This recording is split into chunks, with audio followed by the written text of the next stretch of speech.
দরজা হলো নবী মুহাম্মদুর রাসূলুল্লাহ। নবী এই দিন প্রচার করতে গিয়ে জীবনের শেষ মুহূর্ত পর্যন্ত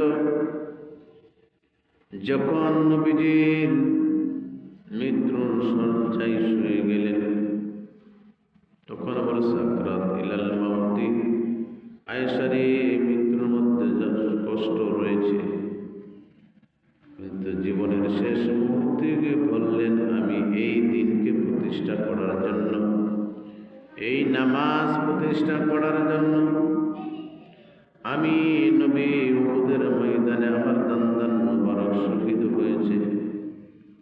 তায়েফের জমিনে যুবকরা আমি নবীর উপরে পাথরের আঘাতে আঘাতে আমার সারা শরীরে যাত্রা করে দিয়েছি।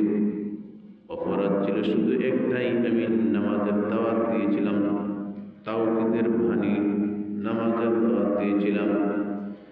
এই কারণে আমার উপরে এত অত্যাচার করেছে, জুলুম করেছে, নির্যাতন করেছে। তাওহীদের দাওয়াত দিতে গিয়ে মক্কার জমিন ছেড়ে আমাকে মদিনায় আসতে হয়েছে। এত কষ্ট করেছি, এত পরিশ্রম করেছি, শুধু একটাই, আল্লাহর দ্বীন কায়েম করার জন্য, নামাজকে প্রতিষ্ঠা করার জন্য।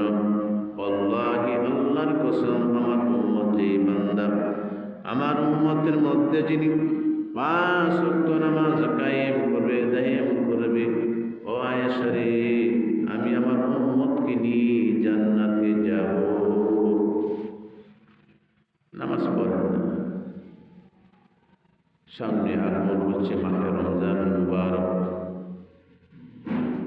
গুরুত্বপূর্ণ মাস। আজকে থেকে আমরা অভ্যস্ত হয়ে যাই, নফল ইবাদত করব, বেশি বেশি নফল নামাজ পড়ব, মাহে রমজানের প্রস্তুতি নিয়ে যাব। মাহে রমজানের রোজাগুলো রাখার মতো যেন তৌফিক আল্লাহ পাক আমাদের সকলকেই নসিব করেন।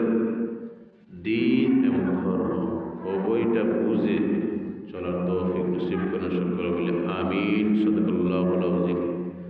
সম্মানিত এলাকাবাসী, মসজিদের সকল ছাত্রছাত্রী, তোমরা অতি তাড়াতাড়ি মসজিদে চলে আসো।